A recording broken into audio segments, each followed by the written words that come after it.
Pour comprendre comment notre climat va évoluer pendant le prochain siècle, il est très important de savoir ce qui s'est déroulé dans le passé.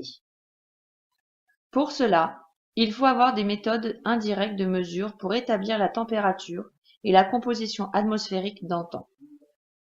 Plusieurs facteurs sont étudiés et des corrélations sont établies afin de cerner l'évolution climatique.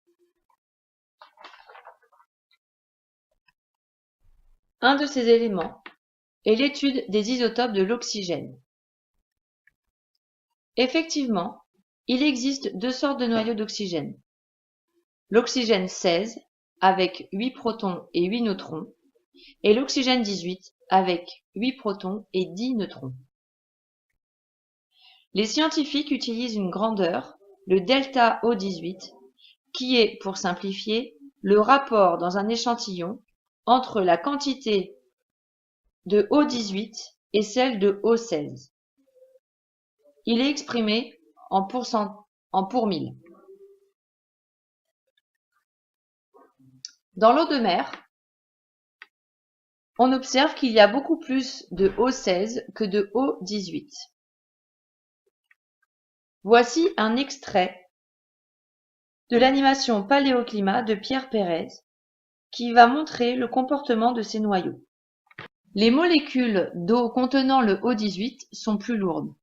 Ainsi, lors de l'évaporation massive dans les mers équatoriales, peu de O18 s'évapore comparativement à la quantité de O16.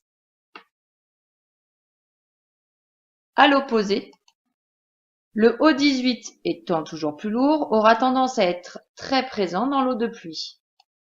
Ainsi, plus on s'éloigne de l'équateur, moins il y aura de O18 dans la vapeur d'eau des nuages. Le delta O18 va donc diminuer. Une corrélation est effectuée entre ce delta O18 et la localisation géographique de prélèvement de l'eau de pluie. Ici, en point rouge, les prélèvements sont effectués au niveau de l'équateur. Les points bleus correspondent à des prélèvements effectués dans les zones polaires.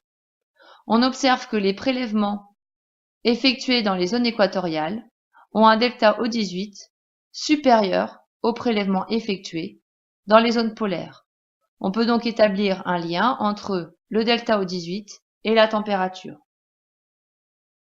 Au final, les calottes glaciaires contiennent relativement peu de O18. Si on étudie la composition des glaces en O18, on pourra donc en déduire la température à l'époque du dépôt de cette glace. Des équipes de chercheurs ont travaillé au camp Nem, au Groenland, et au campement de Vostok, en Antarctique.